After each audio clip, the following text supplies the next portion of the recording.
세상살이 어떻게 펼쳐질지 한 채 모르는 일이라고 말하지만 저는 정말 제가 혼전 임신으로 결혼하게 될 것이라는 건 꿈에도 생각해 본 적이 없어요. 어릴 때도 그냥 적당한 나이에 시집가서 남편이랑 오순도순 살다가 아이가 생기면 낳는 거라고 가볍게 생각했었는데 혼전 임신이라니, 뱃속에 아이가 생겼다니. 감히 누가 상상한 일이었겠죠. 사고가 순식간에 일어나는 일이라고요. 한 방에 아이가 생겨서 당황한 것도 잠시, 앞으로의 일이 막막하게만 느껴졌어요. 저희 친정집에서는 제가 남자친구가 있다는 사실조차 모르고 계셨거든요. 그러니 어디서부터 어떻게 설명해야 할지 모르겠어요. 모르겠더라도 저는 28살인데 창창한 나이라고 볼 수 있었는데 임신을 한다는 것보다 더 마음에 걸리는 일이 있었습니다. 그것은 어느 날 우리 친정에서 항상 하시던 말인데 집안에서 선약한 남자와 결혼하라는 말이었습니다. 자식을 키우는 여자는 돈 걱정이 없는 집안으로 시집가야 마음이 편안하게 사는 법을 배울 수 있고 결혼할 때 손에 물방울이 묻지 않도록 아이를 돌볼 수 있겠다는 말 등을 했습니다. 그러나 그런 말을 믿으면 안 되는 것이죠. 돈이 있어도 물도 안 뜨고 나는 거지도 될 수 있습니다. 돈이 없다면 집안에 가정부를 두어 부를 법도 있을 텐데요. 너는 그냥 이 사람이 짝을 해준 사람과 결혼하여 편안히 살아라 라는 말을 항상 하셨는데 저는 뜬금없이 임신한 후 여자친구를 소개해 줄게라고 말하니 우리 부모님은 당연히 마음이 불편했습니다. 대발 난리가 나셨죠. 아이 뭐가 어쩌고 어째 임신을 해서 결혼을 하겠다고 요즘은 말이죠. 아이 하나 보기만 하는 게 어렵지 않아요. 남들이 어떻게 보일지 몰라도 내 인생이 걸린 일인데요. 지금은 이 애비가 무정하게 보일지 몰라도 다 너를 생각해서 하는 말이니까 아이를 보기로 하고 얌전하게 있다가 내가 짝을 주는 집안과 결혼해서 아이를 어떻게 뱃속에 이미 자리 잡은 아이를 포기하라고 말할 수 있어요? 저는 그렇게 못해요. 그리고 제가 얼마나 남자친구를 사랑하는데 그 사람과의 결실을 포기하라고 할 수 있는지요. 그냥 그 사람과 결혼해서 제 행복을 찾아가면서 살래요. 손에 물 좀 묻혀도 괜찮아요? 싫어요. 저는 당연히 아버지의 말을 듣지 않겠다고 반항하기 시작했고요. 우리 집에서는 저에게 집을 나가라고 요구합니다. 한번 개고생을 해보라고 하셨어요. 그니까 말만 개고생이 아니라 진짜로 개고생이었어요. 그냥 집에서 쫓아내셨어요. 전 속으로선 설마 아무리 그래도 제게 임신한 딸을 쫓아내겠다고 생각했었는데 진짜로 쫓아내셨어요.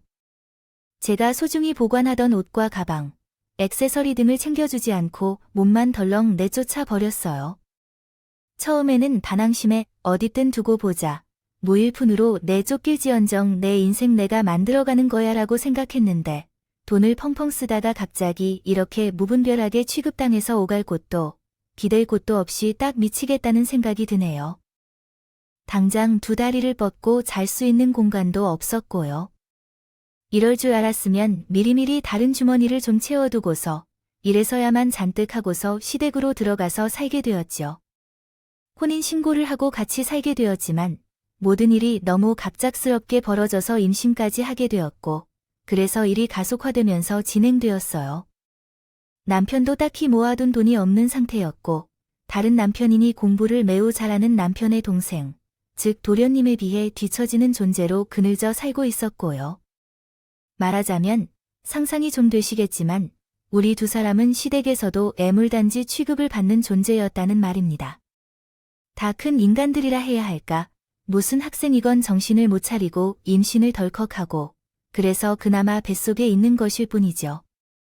아이가 건강하다니 다행입니다.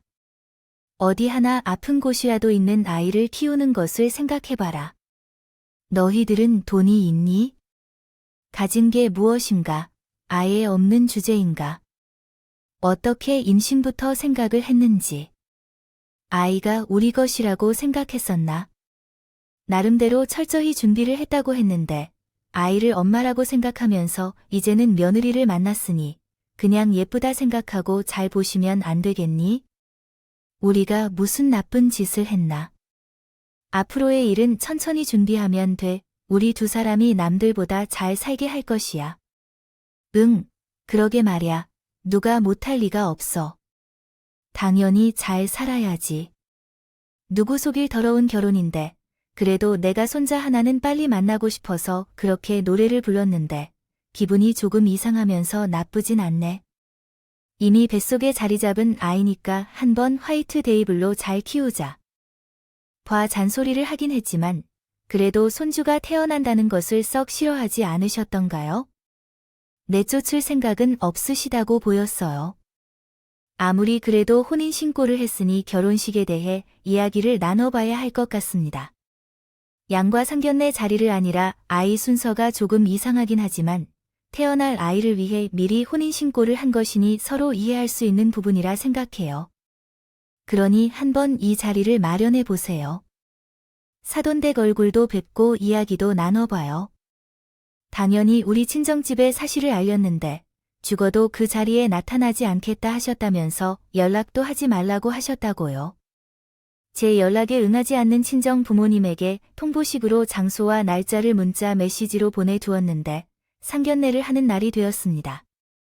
답장이 오지 않아서 당황했지만 결국에는 결혼을 하겠다는 말과 함께 임신 소식을 전했어요. 그래서 상대방이 나타나지 않을 것이라고 생각하지 않았어요. 그렇지만 실제로 약속 장소에 도착해서 기다려도 그 사람은 나타나지 않았어요. 제 기분이 상처받아서 상대방 집안이 얼마나 귀한지 무시했어요. 아주 기분이 상하게 되어서 처음으로 이렇게 무시받은 적이 없었어요. 처음부터 예감이 세서 그런지 인성이 부족한 집안에서 태어난 저희 며느리의 성품에 대해 걱정하게 되었어요. 이런 집안에서 태어난 우리 며느리의 성품이 어떻게 될지 상상조차 하고 싶지 않아요. 그래서 양쪽에서 난리가 나야겠다고 생각했어요. 치는데 저는 이렇지도 못하고 저렇지도 못하고 그냥 이미지만 개똥처럼 되어버렸죠. 한마디로 나가리가 되어버렸다고 할까? 문제는 결혼식이었어요. 상견례 자리에도 나타나지 않은 부모님께서 결혼식에는 나타낼 리가 없지 않겠어요. 너희가 무슨 돈이라도 넉넉하게 모아줬으면 말을 안 한다. 결혼식을 올려봐야 우리가 전부 지원을 해줘야 하는 건데 이렇게 무시까지 당한 마당에 뭔 결혼식이야? 그리고 결혼식을 올린다 안들 돈이라고 부르고 싶지 않은 그쪽 집안들이 자리에나 나오겠어? 괜히 우리 쪽 손님들한테 말 나올 일 만들지 말아라. 결혼식도 올리지 말고 사세요. 아버지가 하는 말이 또 틀린 말은 아니라서 저는 아무런 반박도 할 수 없었죠. 저나 남편 둘 다 모아둔 돈도 없었고 제가 평생을 친정 부모님의 돈을 쓰면서 살았는데 저희 부모님 정말 대단하신데 카드도 바로 도난 신고를 해주셨다고 현금은 가진 것도 하나 없고 그냥 무일푼이나 다름없는 상태인데 어떤 돈으로 결혼식을 올릴 수 있겠어요? 웨딩드레스를 한 번도 입어보지 못하고 시댁에 얹혀 살면서 본격적인 결혼 생활을 시작하게 되었죠. 제가 출산을 하고 난 이후에는 한동안은 다시 편안하게 생활을 할 수 있었어요. 바로 떡두꺼비 같은 아들 녀석을 낳은 덕분이었죠. 시댁에서는 은근히 손녀가 아닌 손자를 바라고 있던 건지 뭔지 아들을 낳자마자 저에게 아주 잘했다면서 칭찬하거든요. 아니면 아들을 2명이나 키우면서 주까지도 아들을 바라고 하는지요. 있었다는 것이 좀 신기했습니다. 그래도 대를 이었으니 아주 잘했다. 작으로 딸 10명 있는 것보다 아들 하나 있는 것이 든든한 법이야. 애 분유값으로 돈을 넣어둔 봉투를 사서 넣었어요. 너희가 뭐 번듯하게 돈을 보는 것도 아니고 아휴. 답답하긴 하지만 그래도 어떻게 우리 손자를 굶길 수는 없는 노릇이니까. 그 이비가 준 봉투에는 200만 원 들어있으니까 조리원도 들어가라. 엄마가 몸조리를 잘해야 애도 모유를 먹고 쑥쑥 크는 법이야. 거기에 아이를 안고 다니면 손목이 시큰거린다면 유모차까지 살게. 그러는 게 아니겠어요. 정말 박대기 처사로 살 줄 알았는데 아들 하나 떡 하니 잘 나와서 극진한 대접을 받으면서 지냈죠. 이게 웬 떡이냐 하는 기분을 숨길 수가 없었어요. 스트레스는 받았지만 어느 날 갑자기 사라진 듯한 기분이 들었어요. 금이와 오가 컸는데 시댁에 학과를 하게 되면서 솔직히 귀찮은 일도 많고 잔소리도 많이 들어서 정신적으로 힘들었어요. 그런데 당시에는 이것도 하나하나 차별해진 것이라는 걸 몰랐죠. 이건 나중에 천천히 해결할 문제가 되었어요. 어쨌든 아이를 키우며 알게 된 지식들이 연속적으로 발생했어요. 전 육아에 대한 지식이 없었고 친구들 중에 결혼한 친구조차 없었죠. 제 사정을 모르고 밖으로 놀자고 비웃던 친구들도 있었지만 갓난아기를 돌봐야 해서 나갈 여유가 없었어요. 더구나 임신하면서 살도 불었는데 아이가 태에서 탈출하면 어떻게 할 수 있을까요? 뱃살도 생기고 처지기도 했고 몸무게는 안 빠지고 오히려 살이 늘었어요. 아주 그냥 거울을 보기가 싫어질 정도였어요. 솔직히 말하자면 어디서든 외모는 빠지지 않는다고 자부했었는데 한 번 출산하고 나서 갑자기 너무 나이가 든 기분이 들었어요. 피부도 퍼석퍼석해지고 그냥 딱 아줌마처럼 변해버린 것 같아서 거울을 보면서 너무 속상했어요. 그 결과 자신감도 사라지고 우울한 감정도 찾아오기 시작했고 이게 아마 산후 우울증인 것 같아요. 밥을 먹다가도 갑자기 눈물이 터져 나오기도 하고 하루 종일 한숨만 쉬고 싶을 때도 많아지더라고요. 아이를 낳고 난 뒤 너무 많이 고통받은 나머지 남편과 시댁 부모님 모두가 저를 신경 써준다고 느껴졌어요. 그래 맞아요. 아이를 낳고 나면 무언가 변해버린 자신에게 실망하게 되는 거란 사람들 말이 있더라고요. 마련에게 뭐 세상에 너만을 위해 일어나는 일이라 생각했겠지만 다른 사람들도 똑같이 나이가 들어서 변하고 못생겨지는 것이지. 대신 우리 아이가 그 아름다움을 다 가져간 것으로 생각해야겠지 않겠어. 앞으로 더 나이가 들어도 이런 것들에 실망하지 마시고 잘 견뎌보자. 부모님도 출산 소식을 아시는지 모르겠지만 완벽한 나를 다른 사람처럼 생각하고 연락 없이 지내시는데 시어머니가 챙겨주신 점도 고마운 것이 있겠지만 제가 더 했어야 할 부분도 있습니다. 1년이란 시간이 흘러간 게 어떻게 되었는지도 모르게 육아에 정신없이 시간을 보내다 보니 우리 아이가 돌잔치를 할 시기가 되었습니다. 하지만 아까 약간 언급한 것처럼 공부를 잘하고 똑똑한 우리 아이가 있습니다. 우리 도련님의 시어머니는 거의 최고로 자랑스러워했던 분이셨어요. 중고등학교 시절에는 전교 1등을 한 적이 없던 분이었고 수능에서도 대단한 성적을 거둬서 그분이 다니신 명문대학에 입학하고 졸업까지 한 학기에 끝내고 대기업 연구실에 취직하셨어요. 그래서 우리 시어머니는 도련님 이야기를 할 때마다 굉장히 자랑스러워 하셨어요. 그런데 그 도련님이 우리 아이의 돌잔치에 갑자기 여자친구를 데리고 오셨어요. 여기 인사하세요. 저희 여자친구인데 곧 결혼을 생각 중이에요. 언제 소개해드리면 좋을까요? 라고 하시며 이렇게 조금 모자란 돌잔치 자리에서 가족들 앞에서 인사하는 것이 좋다고 생각해서 데리고 오셨다고 해요. 아니지만 우리 아이가 주인공이어야 할 돌잔치에서 예비 신부가 더 주목받는 모습이었죠. 아니겠어요. 저는 순간 축하를 해주려고 마음을 먹었다가 다들 예비 동서에게 관심을 쏟길 빈정이 상해버려서 축하한다는 말도 해주고 싶지 않더라고요. 우리 아이한테는 관심도 없고 동서 뭐 하는 사람이냐, 동서 어디 대학 나왔냐, 난리도 아닌데. 아 글쎄. 동서가 또 명문대를 졸업한 의사라는 게 아니겠어요. 그 말에 우리 시어머니 입이 귀까지 찢어지더라도 의사라고, 그것도 명문대를 졸업한 아이고. 정말 우리 아들한테 딱 어울리는 신부감이 아닐 수가 없네. 우리 아들 덕분에 의사 며느리 보게 생겼어. 우리 둘째 아들이 똑똑하더니 결혼도 똑 부러지게 한다지. 친척들한테 우리 아들 자랑해야 할 시간도 모자라 죽겠는데. 돌자체에서 무슨 상견례 하듯이 친척들 불러다가 이거 보소, 우리 둘째. 며느리가 의사인데 시어머니가 난리를 치더라고요. 저와 제 아이를 데리고 인사를 하러 다녀도 모자랄 판에 예비 동서를 옆구리에 끼고 다니면서 인사를 시키는데 진짜 도련님이 그렇게나 원망스러울 수 없었다 이 말입니다.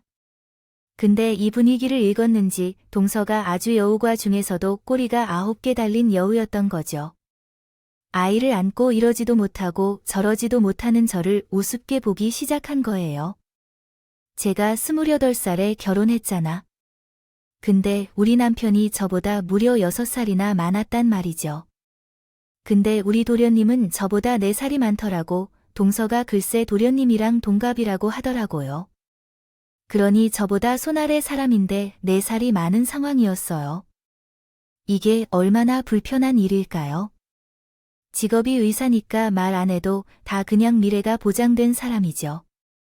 시댁사랑도 혼자 다 봤죠. 근데 나이까지 저보다 많았으니 제가 가까이 하고 싶지 않은 것은 당연한 일이었어요.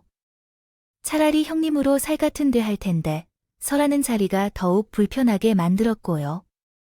제가 이걸 어찌해야 할지 고민이 매우 많았는데 그런 고민을 한 시간이 무색하게도 동서가 저를 완전히 깔보더라고요. 어쨌든 제가 먼저 시집을 오기도 했고 손이 사람이니까 저에게 존댓말을 쓰긴 하는데 말투에서 너는 나보다 아래라는 느낌이 딱 들었어요. 하 한숨이 절로 나오는 상황이었죠. 제가 아무리 미련이 곰탱이 같아도 그걸 눈치챌 수가 없어요. 돌잔치가 끝나고 자연스럽게 혼인의식을 한 것처럼 예비 동선의 가족이랑 같이 상견례하기로 날을 잡았다고 했더라고요. 그냥 별 생각 없이 그런가 싶었는데 그날은 일찍부터 준비를 했다고요. 해야겠다고 생각하고 있었고 시어머니가 저를 보더니 쓴 말을 하더라고요.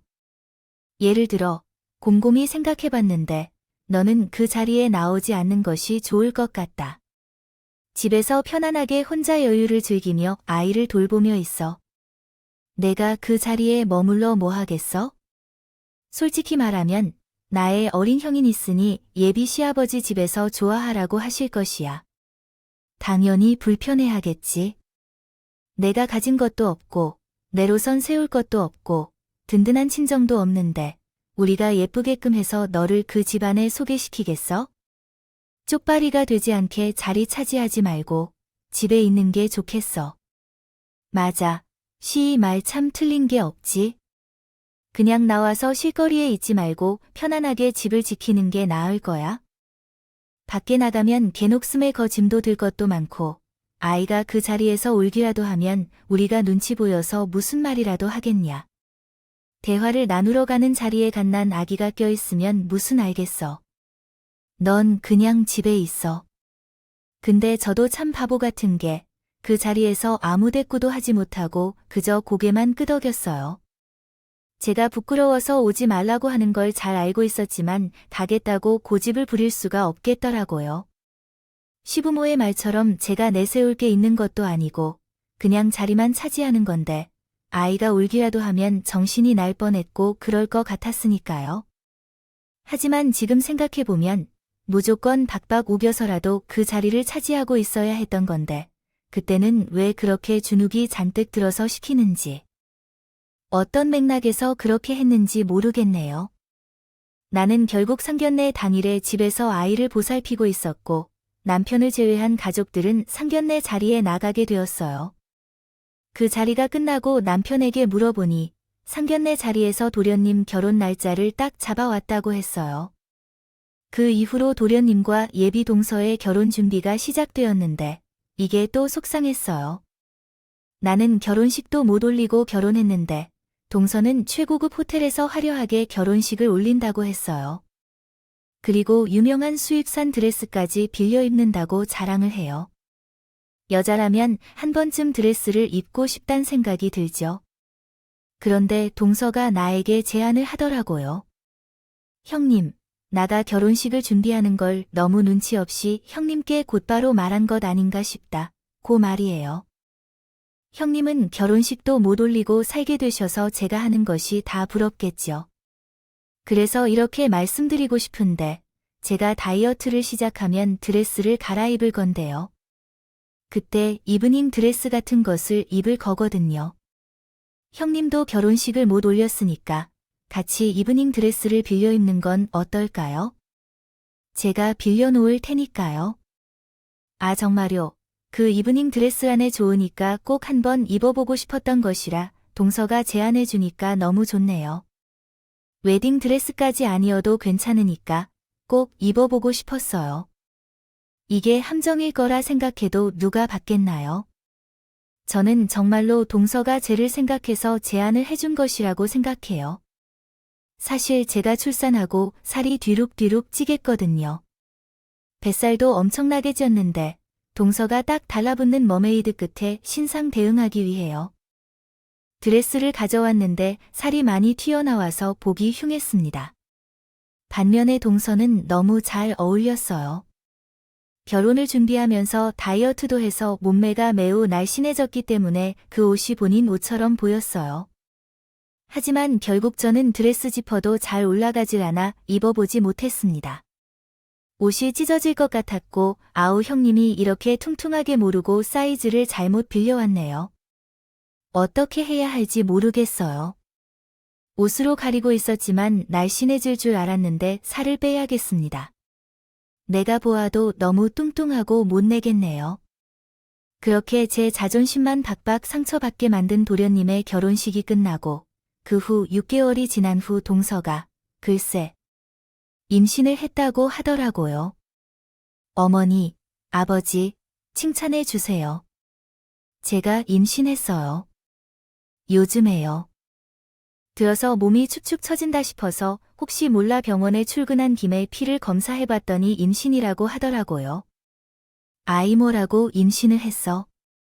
아니. 이렇게 순서대로 척척 너무 잘했다. 너무 장하다. 우리 의사면 일이 몸 상하지 않게 임신기간 내내 별일이 없어야 하는데 말이야. 나중에 몸 회복하고 나서 또 다시 진료를 보고 하려면 지금부터 잘해야지. 아니, 어련히 잘하겠지. 의사인데 이런 거 하나 모르겠어. 시댁에서 제가 임신했을 때 아들이 임신했다고 축하한다고 50만 원 사후 조리 비용 200만 원, 유모차 이렇게 사주셨잖아요. 근데 동서는 글쎄, 임신 축하한다고 꽃다발에다가 돈 100만 원 넣어서 보내주시고 마사지도 끊어주시고 사후조리원도 강남에 있는 엄청 유명한 곳에 가라며 500만 원을 턱하니 보내주고요. 그런 일들이 있었더라고요. 저도 그런 것을 보면서 너무나 부러우면서도 찝찝하고 차별받는 기분을 강하게 느끼게 되었죠. 출산 후에는 유모차도 브랜드 유모차를 사주고 카시트도 제가 가지고 싶었던 것을 그대로 사주는 경우가 있는데 저는 돈이 부족해서 결국 중고 제품을 구입해야 했거든요. 참 서러워서 이게 저에게만 차별을 받았을 때는 몰랐었는데 우리 아이가 차별받고 있다는 생각을 하다 보니 정말 기분이 더러웠어요. 그 후로 자잘한 차별이 계속 발생했죠. 임신하고 출산하고 나서 저에게는 가정일을 시키고 부려먹이며 동서는 왕대접을 받아 우대해 주더라고요. 동서는 그나마 딸을 낳았다고 해서 망정이지 만약 아들을 낳았다면 전 그냥 시댁에서 쫓겨날 뻔했을지도 몰랐을 거예요. 어머니, 근데 동수한테는 해달라는 것 다 해주시고 저한테는 이렇게까지는 안 도와주셨잖아요. 아이구요. 솔직히 이렇게 말하기까지 무척이나 많은 고민을 했는데 계속해서 너무 많이 하자니깐 너는 양심이 없다고 생각했어요. 네가 원했던 것을 말한 적도 없는데 나는 니네가 살기 안타까워서 도와준 거였지. 평소라면 너네에게 돈 하나도 주지 않으려고 생각했어. 걔네는 다 알아서 할 수 있는 애들이니깐 여기저기 참견하지 말고 너희 할 일 하고 살아. 난 굳이 시어머니의 시선을 더 맘에 쓰이게 해서 그 사실을 알릴 필요가 없었는데 이제는 더욱 힘을 빼는 모습이었어. 출산 휴가를 받아서 1년 동안 집에서 놀 것으로 생각했던 동안은 출산 휴가를 포기하고 의사일을 해야 한다고 해서 아이를 시부모님에게 맡기고 출근했어. 그러나 여기서 또 웃기는 게 있었어요. 집에서 유아를 돌보고 일을 별로 할 게 없어서 동서 씨의 아이를 돌봐달라고 하더군요. 돈 좀 준다고 하는데 형님 아무리 바빠도 육아를 할 수 있는지 얼마나 할 수 있겠어요. 형님이 그나마 해도 키워보셨고 그러니까 제가 형님보다 훨씬 더 잘할 것 같다는 이유가 아니겠죠. 육아 경험이 많으신 형님이 우리 아이도 돌봐주실 수 있나요? 어머님께서 아이를 맡기기가 죄송해서 제가 수고비는 주도록 하겠습니다. 동서 씨가 아이를 자주 시댁에 맡기다 보니 어쩔 수 없이 제가 돌봐주고 있었는데 돈을 주신다고 하니까 솔직히 좀 마음이 기울긴 하는데요. 동서 씨 딸이 솔직하게 말하면 제가 더 지내기 쉽고 시어머니에게도 잘 안 깝혀서요. 동서 씨가 퇴근하고 아이를 부탁하기 위함. 동서에게 제품을 안겨주기를 거절했던데요. 제가 엄마라고 해도 믿을 만큼 잘 따르기도 했고 동선의 아이가 순하기도 해서 돌보는데 크게 어렵지 않았어요. 그래서 그게 왜 그런지 의문이 들었거든요. 형님께서 아이를 돌보느라 고생하시는 걸 잘 알고 있으니까 매달 200만 원씩 형님의 계좌로 송금할 거예요. 그 정도로 아이를 돌보는 비용으로 충분하시다면 우리 아이도 돌보는 게 맞지 않을까 싶은데 공부로 받는 것과 다를 바 없잖아요. 순간 동서를 속인 것이 신의 한 수인 것처럼 느껴지더라고요. 그동안은 돈이 없어서 살 리가 없었지만 바로 제 계좌로 돈을 받는다는 건 얼마나 감사한 일인지 몰라요. 단지 한 번도 지갑을 채울 수 없을 만큼 살다가 그런데 직접 돈을 받는다는 건 고마운 일이에요. 고개를 숙여야 할 정도예요. 끄덕했습니다. 돈이 생긴다는 기쁨인데 그것도 진짜 잠깐이었습니다. 동서가 제 계좌로 200만 원을 주긴 주는데 말이에요. 본인 아이한테 들어가는 돈은 따로 주진 않는다고 합니다. 아직 갓난 아기니까 애 분유를 먹여야 하고 기저귀를 사야 하는데 돈을 안 주더라고요. 동서가 먹이는 분유가 비싼 편이라 한 달에 30만 원 정도 들고요. 기저귀도 지금은 매일 12개 정도 사용하는데 생필품을 사는 비용도 만만치 않아요. 이 비용은 따로 주셔야 할까요? 아니면 분유와 기저귀가 얼마나 하다고 그 돈까지 달라고 하세요? 제가 형님한테 매달 드리는 비용이 200만 원이나 되는데 그리고 어차피 형님 내에 기저귀 분유 있잖아요. 그거 같이 돌려준다면 되지 않을까요? 아니에요. 이렇게 한 푼이라도 또 뜯어내려는 거예요. 우리 아이는 이미 29개월이에요. 그의 아이는 3개월이니까 분유의 단계도 다르고 기저귀 사이즈도 달라요. 어떻게 같은 것을 사용하겠어요? 분유를 먹다가 탈이 나면 어떡하죠? 우리 아이가 쓰다가 나중에 동생에게 다 줄 거예요. 동생의 아이에게 들어가는 물건은 우리가 사주거나 돈으로 주셔야죠. 애초에 200만 원은 정말 노력의 결과였잖아요. 어머, 돈독이 혹은 돈이 올라도 너무 올라갔네요. 얼마나 큰 사이즈 차이가 나는 거죠? 형님, 그래 하지 마시고 그냥 유연하게 하세요.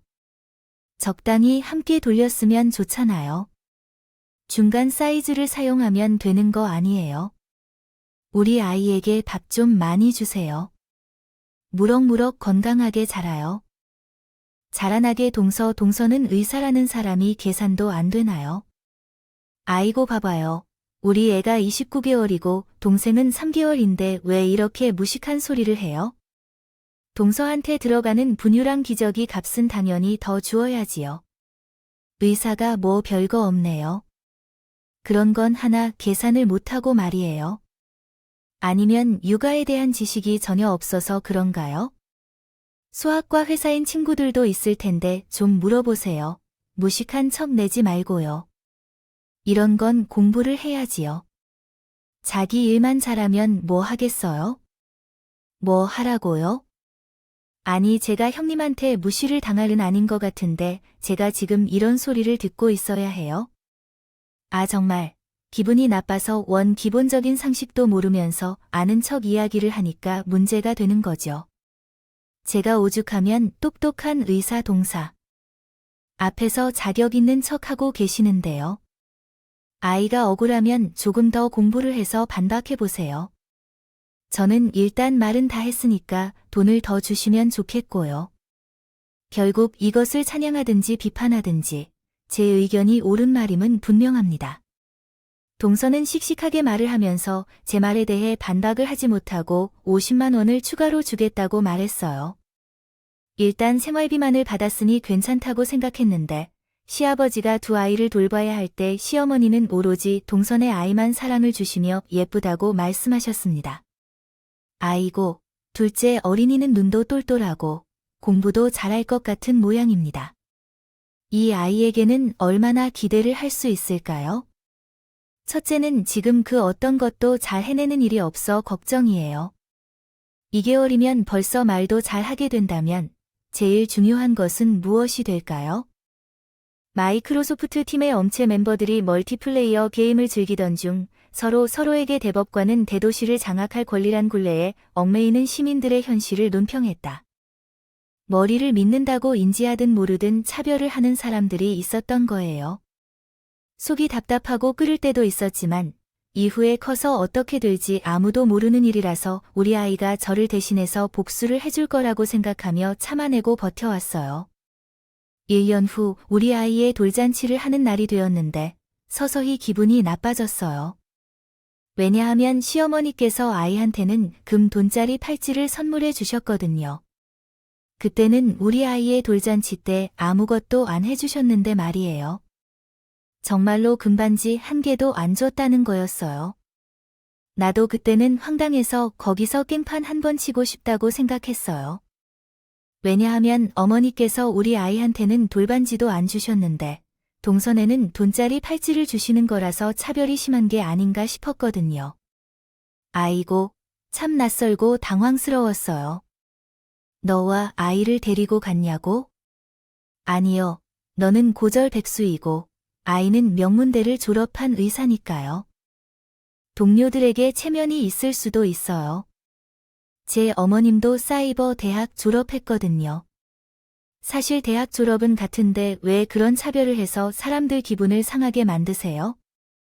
이 좋은 날에 제가 바락바락대니까 어머님께서는 기가 막히다는 듯이 혀를 차더라고요. 대학 가지고 하도 뭐라고 하니까 저도 그냥 사이버 대학 졸업했다 고 말했는데 전 없는 말을 한 것도 아니에요. 사실 저도 큰 속으로 한 방 딱 터트릴 거예요. 어머님, 사실 제가 둘째 임신했어요. 축하해 주세요. 손주들이 바글바글하게 모여서 집안이 시끄러워요. 좋겠다고 동서님께 그러셨잖아요. 제가 들지 않기로 했으니까 어머님의 소원에 한 발 더 가까워졌겠죠. 임신 9주라더라고요. 동서님이 제 아이 돌잔치에 와서 스포트라이트를 받았더라고요. 저도 한번 받아보자는 심산으로 임신한 게 3주 되었어요. 전에 알았지만 꽁꽁 숨기고 있었던 걸 일부러 돌잔치에 폭로했어요. 솔직히 모든 사람들이 저에게 스포트라이트를 비춰줄 거라 생각하지는 않았지만 어느 정도 관심이 쏠릴 거라고 생각했어요. 동서를 향해 똑같이 복수할 수 있는 기회인 줄 알았고요. 그랬더니 우리 시어머니가 뭐라고 했는지요? 야, 너 또 임신했니? 뭐, 임신하는 기계야? 아니, 너희 남편이 벌어오면 얼마나 벌어올까 또 임신하냐고 말이야. 아유, 둘째는 어떻게 키울 거야? 우리 아들이 이러다가 투잡해야 하니? 내가 둘째 갖는 걸 봐주겠다고 돈 받아봐야 얼마나 남는다고? 둘째를 낳으면 미운 곰탱이 생각이 있어, 없어. 그게 무슨 자랑이야? 여길 와서 이야기하고 자빠졌어. 으유, 내가 정말로 답답했어. 그러더니 그 자리를 박차고 나가서 제 쪽은 쳐다보지도 않았어요. 제발, 쟤를 무시하는 거, 저희도 그렇게 다루기 싫은 거예요. 제가 동서보리차를 보냈다 해도 과언이 아닌데 너무 무시당하니까. 게다가 결혼한 지 5년 차인데 둘째 임신까지 했는데 시댁에서는 벌레 취급당하고 설 자리도 없어서 참을 수가 없어요. 매번 제 편이 되어주지도 않고 무관심한 남편은 정말 싫고 뭐든 제 탓하는 시어머니는 더 싫고 놀면서 놀리는 동서연은 더더욱 싫고요. 어디 비벨 구석이 있겠어요. 결국에는 참다 5년 만에 손잡고 이것저격이다 하면서 우리의 가족에게 연락했어요. 처음에는 용기가 안 나서 전화를 할지 말지 고민을 많이 했지만 안 하게 되면 안 될 것 같아요. 이렇게 평생 살아야겠다고 느껴서 결심을 굳히고 전화를 했어요. 솔직히 거절당해도 할 말이 없을 것 같아서 마음을 먹고 전화했더니 의외로 안심이 되더라고요. 여보세요, 엄마, 라고 말하자마자 눈물이 터지더라고요. 저도 모르게 눈물이 뚝뚝 흐르는 걸 느낄 수 있었어요. 제가 주체하지 못해서 엄마가 울면서 내 이름을 불러주시는 것 같아. 이렇게 연락하고 나니 마음속이 편안해진 것 같아요. 미나야, 미나야 라고 불러주시며 아이고, 이게 기집애야. 몇 만에 연락해도 웃는 것도 아니고 왜 우는 소리를 내는지 모르겠어요. 라고 하면서도 엉엉 울고 있는 저를 보고 그냥 찔찔 짓기만 하셨어요. 모두에게 하고 싶은 얘기는 많은데 말로 할 수만 있다면 제 얼굴에 침 뱉는 일 같고 속으로는 부글부글 끓어오르고 있습니다.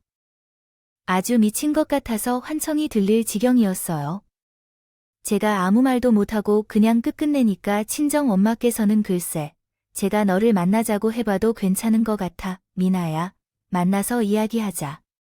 우리도 너랑 연락 끊고 살면서 정말로 살았던 게 아니었어. 아, 내 손으로 키운 내 자식을 그렇게 내치고 내 속으로 멀쩡했지. 내가 얼마나 마음 아픈 고생을 했는지 내게 이렇게 알리면 안 되지 않았어. 우리가 너무 자기 생각만 하고 살았네. 아버지는 후회 많이 했어. 만약에 이렇게 끊어버릴 줄 알았으면 결혼할 때라도 당당하게 했을 텐데. 엄마야, 웨딩드레스 입어보고 싶었어. 근데 돈이 없어서 드레스도 그냥 못 받겠다. 결혼식도 못 올릴 것 같아.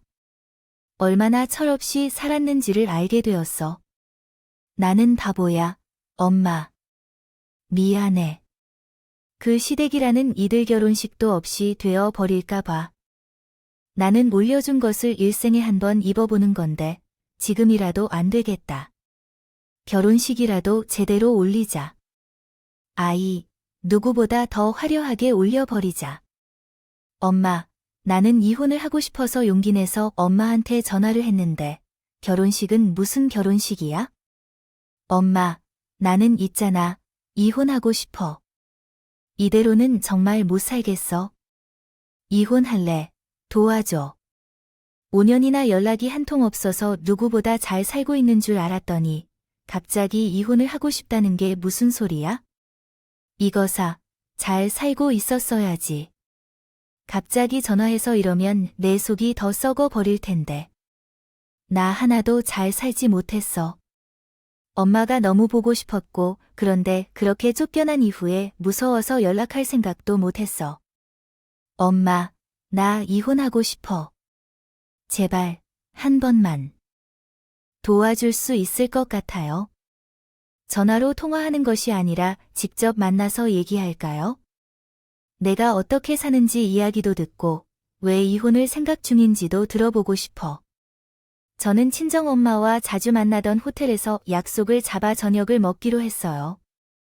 배도 나오는 시기고 둘째로서 배가 더 빨리 나오는 것도 있고 티가 확 내는 것 같아요. 그냥 이혼을 해야겠다고 부모님께 솔직하게 말해야겠다고 생각했어요. 그럼에도 불구하고 제가 이혼을 결정하면 당연히 도와주실 것이라고 믿었고 친정 부모님을 5년 만에 만나 너무 떨리기도 했어요. 어쨌든 호텔 앞에 도착해서 떨리면서 그리움과 복잡한 심경을 느끼며 호텔 식당으로 향하고 있어요. 친정 엄마께서 식당에 룸을 예약해 두셨다고 하셔서요. 거기로 갔더니 총 지배인이 식당 앞에 서 있었어요. 그래서 어디에 예약하신 룸이 있는지 예약자 명단을 확인하고 있었죠. 그런데 그때 어머 형님 아니 형님이 여기 어떻게 오신 거예요? 이 호텔은 꽤 유명한 식당이기도 하고 값도 부담스럽게 비싼 곳이라 형님이 오실 만한 곳은 아닌데요. 아, 제게 200만 원을 주고 이런 곳에서 사용하실 거라고요? 제가 아는 척을 하는 사람이 있었는데 뭔가 이상하다 싶어서 살펴보니 동서 같다 그런다고 하더라고요. 약간 위아래로 쟤를 쳐다보는 것 같았는데 기분이 그다지 좋지 않더라고요. 여기서 기분이 좋은 사람이 어디 있겠어요? 아, 저는 약속이 있어서 잠깐 왔었는데 동서쪽에도 약속이 있어서 온 것 같은데요. 볼 일이 있어서 집에 가고 애들은 어머님이 돌봐주실 테니까. 형님, 형님이 약속이라니요? 이렇게 비싼 호텔 레스토랑에서 어떤 볼 일이 있는지 알고 계세요? 아, 어떤 호텔 레스토랑인가요? 주방에서 설거지를 하러 오신 건가요? 면접을 보러 오셨다고요. 아이, 그러면 우리 아이는 이제 누가 돌봐줄 건가요? 제가 설거지하는 것에 받는 돈이 여기서 하는 것보다 더 적다니 이상하네요. 이 노동을 하는 사람에게 250만 원을 줄이다니 무슨 말인가요? 약속 때문에 왔다고 하자면 여긴 뭐가 일어나고 있는 거죠? 왜 혼자 있나요? 제가 누구랑 약속을 했든 상관없는데 형님은 무슨 상황인가요? 솔직히 말하면 여기 있는 것보다 형님이 이곳에 있는 게 이상하게 느껴집니다. 그뿐 아니라 이 옷차림은 어디서 구입하셨나요? 시장이나 중고나라에서 샀나요? 여기 오면서 오타를 제대로 못 맞춰 입고 다니고 계신데 갑자기 제게 다가와서 말도 못할 정도로 가까워졌어요. 머리를 툭툭 치는 건 월급 200만 원이냐고 뭘 부족하다고 호텔 설거자 아르바이트를 하려고 해요. 여기 약속이 있다는 건 개뿔. 아주 꼴값을 떨고 앉아있네. 호텔 레스토랑 설거자에 바가 부끄럽긴 한가 봐요. 솔직히 내가 200만 원을 주는 거 그거 아껴서는 한 달 사는데 문제 없잖아. 시댁에 얹여 살면서 공가금을 내 몰래 하긴 그 돈 모아서는 평생 가도 집은 못 사겠다 그렇겠죠. 동서, 지금 나한테 다 말했어. 그런 식으로 말한 거 후회하게 될 텐데. 그리고 내가 분명히 약속이 있어서 왔다고 말했음에도 불구하고 왜 자꾸 내 말을 못 믿고 그러는 거야 동서. 이 시간에 호텔에 무슨 일로 나타났는지 혼자 이렇게 이상하잖아. 친구들이랑 온 것도 아니고 혼자 와서 뭐 하는 거야? 쪽 팔리는 거니까 말을 종용해. 리고 앉아있네. 나 같은 사람은 이런데 볼 일이 많네. 형님같이 가난한 인간은 모르겠지만 말이야. 너희 부모님은 살았는지 죽었는지도 모르다면 상견례도 못해 결혼식도 못해. 아우 내가 이야기를 듣고 얼마나 놀랐는지. 우리 어머님 나를 예쁘게 하려면 할 수밖에 없겠지. 나는 명문대 출신 빵빵한 자식인데 너희는 비렁뱅이년인데 제가 화가 나서 동서의 뺨이라도 한 번 때리겠어요. 결심한 그 순간 갑자기 옆에서 가만히 우리 둘의 대화를 듣고 있던 호텔 총지배인이 동서의 멱살을 잡고 휘두르기를 시작했어요. 나이가 있는 총지배인이었는데 힘으로 여자가 어떻게 이길 수 있겠어요? 동서는 이리 흔들리고 저리 흔들리고 휘청휘청 난리가 났어요. 어머. 이게 무슨 뜻이야? 나한테 당신 내가 이 호텔에 불만을 제기할 거야? 아니야. 어떻게 호텔 직원이 방에 들어온다. 손님의 설을 자꾸 휘둘러 반송 하나도 하지 않고 뭐가 잘났다고 그렇게 큰 소리를 치시면 안 돼요. 지금 당장 사과해야 해. 이것은 모욕죄로 처벌받을 수 있어요. 명문대의 의사면 뭐합니까? 정신이 썩어버렸나 봐요. 총지배인님, 그러지 마세요. 이 여자한테 그만큼의 시간을 허비하는 건 아깝습니다. 말을 해봤자 못 알아들을 텐데 왜 총지배인님이 직접 그러세요? 그만하세요. 뭐야? 지금 둘이 은사이라도 된 것처럼 너 이런 넋두리야. 아저씨랑 뭐 만남이라고 가지니? 대박이네. 얌전한 척 아무것도 모르는 척하다가 부담스럽게 먼저 올라간군요. 이런 늙은 아저씨랑 어떻게 만남을 가져? 어떻게 만남을 가져? 더러워. 그런 말을 듣는데 참다 사람이 아니다. 순간 눈에 배임을 없애면서 열이 받아서 결국에 동서의 양뺨을 강하게 갈겨버렸어요. 감히 앞뒤 사정도 알지 못한 채 그런 말을 한다면 내가 그분과 어떤 관계인지 모르면서 어떻게 나를 때리려 하나요? 너와 나 사이가 어떤지 나는 알 필요가 없어. 일본에 느끼는 더러운 관계를 가질 필요가 없는데. 그러면 이렇게 내 손목을 잡아야 한다는 게 말이 되니?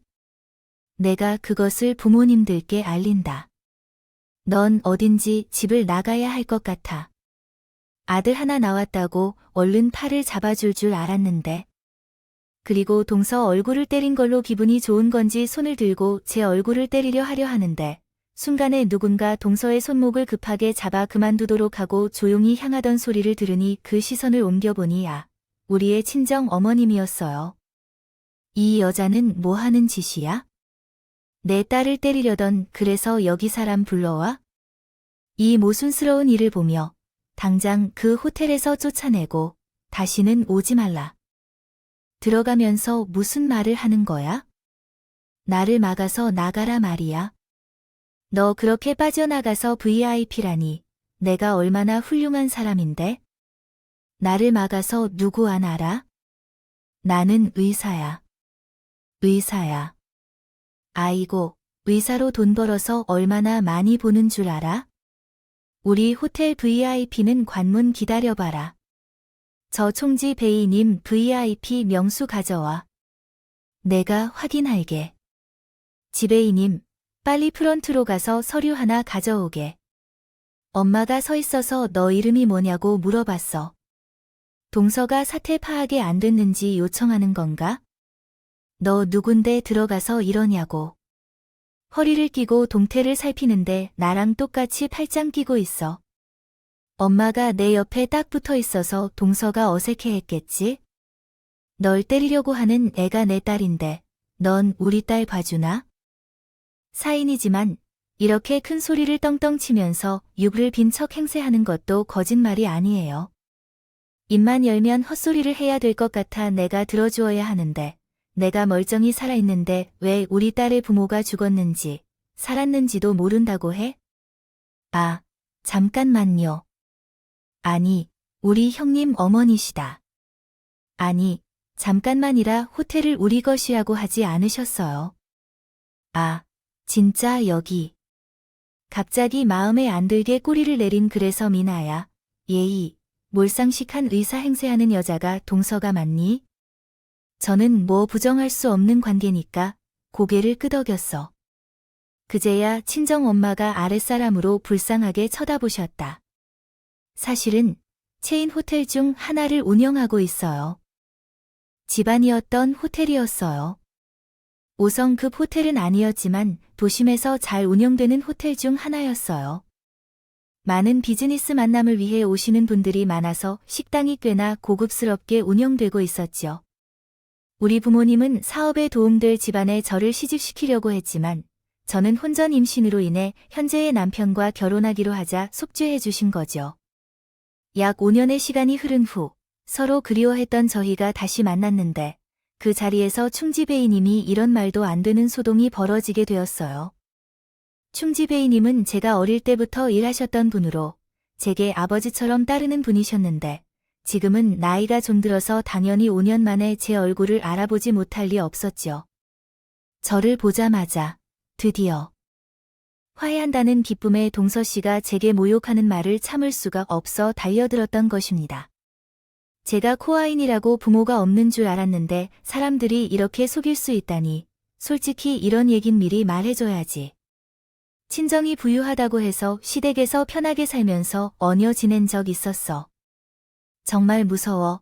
차인의 집안 돈 한 푼도 안 쓰는 것을 보니 동서 씨가 정말 돈을 안 쓰려고 하다가 속이려 했겠지. 그렇다고 이제 와서 화해할 수도 있지만 인연을 끊을 생각으로 집에 가서 돈을 달라고 하는 말은 어떨까? 동서 씨 제발 좀 상식적으로 살아라. 상식적으로 생각해봐라. 귀가 막혔나 봐. 아 진짜. 이 집에서 그렇게 고생하면서 살아온 나의 마음이 아프고 죽겠다. 이렇게 무식한 사람이 무슨 회사에서 사람들을 어떻게 다룰 것이냐. 살리는 것이 아니라 골로 보내버릴 거야? 아, 여기 직원들이 뭘 하고 있는 거야? 당장 저렇게 시끄럽게 구는 사람은 내가 쫓지 않고 우리 호텔에 다시는 출입 못하게 만들게. 호텔 이미지에 해를 끼치는 사람을 받아들일 수 없어. 지금 당장 누군가를 불러와서 처벌할 거야. 그런데 그러면 위층에 계신 남자분께는 어떻게 말을 전할까? 집에 가라고 전달을 해야 할까? 위층에 어떤 남자분인가요? 저는 의문을 가지고 있는데 충지베이님과 동서 얼굴을 번갈아 가면서 봤어요. 그렇지만 동서 얼굴이 사색이 되는 것 같아요. 혹시 그 아가씨네 도련님의 말인가요? 여기 계신 분이 도서라고 했으니까 도련님이신가요? 아니요. 우리 도련님 눈이 상당히 좋으셔서 렌즈도 착용하지 않으실 걸로 알고 있어요. 안경은 결코 착용하지 않으시고요. 그럼 얼굴에 점이 있어요. 높이가 있는 게요. 180cm 넘고요. 아니요. 저희 도련님은 5년 전에 얼굴에 있는 점을 모두 없애서 하나도 없고요. 키는 작아요. 키높이 신발을 신어도 75 정도일 거예요. 왜냐하면 여기서 저를 데리러 온 남자 셋 중에 진짜 남편이 없나 보더라고요. 더러운 짓을 하는 사람은 누구인데 감히 누구와 누구를 엮어서 이상한 사람 취급을 하는 겁니까? 역시 눈에 모로만 보인다고요. 의미심장하게 웃으면서 충지배이님이 폭탄을 터트리셔야겠죠. 그것도 무려 남자 셋이랑 이 호텔에서 안 들키게 몰래 만나고 있었다는 거예요. 총지배이님은 증거도 있다면서 숙박 목록을 보여주는데 아주 그냥 가관이라고요. 잠시만요. 뭔가 오해가 있는 것 같아요. 그 3명은 전부 의사 동료고 나쁜 짓 한 척 단 한 번도 없어요. 그냥 호텔에서 만나서 회의 몇 번 했던 것이지 절대 형님이 생각하시는 다 그런 것이 아니에요. 저는 그동안 형님께 무례하게 행동하기도 했고 불쾌하게 굴기도 했던 사실을 잘 알고 있어요. 정말로 죄송해요, 형님. 제게 기회를 한 번만 주세요. 잘못한 것이 없다면 동서가 왜 나에게 이렇게 간절히 부탁하나요? 떳떳한데 시댁에 가서도 말해보세요. 동서는 나쁜 짓을 하지 않았다고 당당하게 말할 테니까요. 상황이 좀 그러한 것뿐이에요. 누가 믿어주실까요? 형님, 제발요. 2번 다시는 형님과 대면하지 않겠어요. 절 해드릴 음식도 모두 제가 할게요. 형님이 병원에 가실 일이 있으면 전 예약도 도와드릴게요. 제가 진심으로 형님과 같이 살겠어요. 제발 비밀로 해주세요. 아이고, 그동안 저에게 한 잘못이 많아요. 그냥 넘어가줘요. 어차피 이혼할 거니까 그 집안이 풍비박산이든 말든 제와는 별개니까요. 상관없다 이야기하고 있습니다. 동서는 한 번만 나에게 살려달라고 부탁했지만 나는 현재까지 당한 일이 많아서 절대 용서해주지 않겠다는 마음을 했습니다. 그날 친정 부모님을 만나 눈물을 흘리며 상황을 털어놓고 이혼하겠다는 의사를 전달했습니다. 부모님은 당장 소송 준비를 도와주겠다고 말씀하셨고, 너는 어딜 다닐 때부터 이제 와서 어떻게 애들을 나한테 맡긴 채 양심도 없느냐? 응, 내가 이 집에서 하는 일이 뭐야 둘째 같이 떡살하라. 동서가 다른 사람들과 바람을 피우고 새 남자와 어울려 다닌다고 했던데 그런 행동에도 너무 흔들린 나를 봐놓고 뭔가 불안한 이 기분이라. 너는 정말로 질투에 눈이 멀었군. 하지만 이런 소리는 너무 건방지지 않냐? 이야기하고 있습니다. 확인해 왔어요. 안경을 쓴 남자. 낯선 키 큰 여자 남자 셋이 다른 사람으로 나를 속이려 하는데 우리 도련님과는 아무 관련이 없네요. 호텔 명부를 확인할 수 있다고 주장하더라고요. 네가 뭔지 괴상한 밑 빠진 것 같은 사람이라도 생긴 건 아니야? 그 사람이 병원에 가야 하는 바쁜 일이 많은데 어떻게 바람을 피우는지 호텔에서 일하는 걸까? 저희 집에서 운영하는 호텔이든 저는 부모님과 문제가 있어서 이야기를 못했지만 사실은 저 호텔 집안의 딸이에요. 그래서 돈 걱정 없이 살아왔고 이런 사태에 휘말릴 줄은 몰랐지만 이제는 부모님께서 받아주신다고 하시더라고요. 그래서 솔직히 말해도 되겠다 싶어서요. 부모님이 계신 호텔에 가서 바람을 피우는 게 동서를 딱 맞추는 바람을 피우는 것을 알았어요. 그 호텔 집안의 자식으로서, 그래요. 군소리 없이 묵묵하게 일할 때, 너의 그 대쪽 같음을 봤다. 너는 우리 집 만면 일이 자격이 있다. 내가 그동안 말을 안 해서 그렇지. 내가 하는 일만 믿음이 가서 아무 소리 없이 너한테 일을 시킨 거야? 앞으로도 우리 이렇게 서로 돕고 도우면서 살아야지. 아니요. 이제 때려치우려고 아줌마, 아저씨. 그동안 숙박시켜주셔서 감사한데 솔직히 그 값은 했잖아요. 월급 얼마 쳐주실래요? 예, 나한테 월급은 무슨 월급이야? 그리고 뭐, 아줌마, 아저씨? 아니, 갑자기 이게 뭔 소리야? 이제 그만 이혼한다고요. 우리 엄마 아빠가 받아준다 할 때 가야죠. 여기서 개고생하고 사느니 그냥 우리 엄마 아빠한테 구박받으면서 살래요. 내가 이혼하자고 하니 가만히 듣고 있던 남편이 아무 말 못한다. 그동안 일어난 일이 제가 있던 것이니까 붙잡지도 못하는 게 맞겠죠.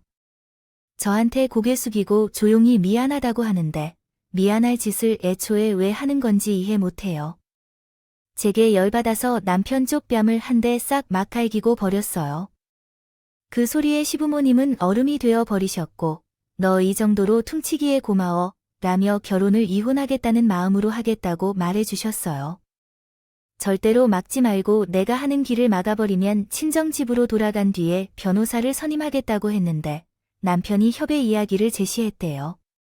첫째, 그리고 뱃속의 아기까지 양육권을 포기하겠다고 하고 양육비도 주고 위자료까지 챙겨줄 것이라고 하더라고요. 그것이 마지막으로 할 수 있는 나에 대한 배려인 것 같아 감사하고요. 이렇게 끝이야. 깔끔하게 떨어져서 앞으로는 연락도 하지 말고 우리 아이들도 궁금해하지 않았으면 좋겠어요. 너는 끝까지 책임을 회피한 값을 치는데 남편은 눈물을 흘리는데 저는 모른 척하고 뒤돌아 법원을 나온 후 그 어떤 연락도 주고받지 않았어요. 그렇게 저는 친정에서 둘째 아이를 기다리면서 그동안 못 누렸던 돈의 맛과 친정의 보살핌을 느꼈어요. 동서는 모람 피웠던 남자들 서로의 존재를 알게 되고 열애를 받아서 동선의 병원을 찾았고 난리가 났다는 얘기가 나왔죠. 당연히 병원도 싹 다 뒤집어졌어요. 결혼도 한 동서가 하나도 아니었고 제시랑 바람을 피우고 있었다는데 병원에 있던 동료들과 환자들이 손가락질하면서 난리가 났을 때 쪽팔려서 그만두고 어디 작은 곳으로 동생 병원에 가기로 했더니 남편과 이혼했어. 그 남자 셋에게는 소문 내렸는데 결국 손해를 보지 않고 마무리 지었으니 기분이 좋아. 이제는 부모님 집에서 천천히 살 생각이야. 둘째 아이가 얼마 남지 않았으니 출산에 집중할 거야. 제 이야기를 들어주셔서 감사해. 자랑은 아니지만 저의 결혼 생활 이야기를 함께 해주셔서 감사합니다.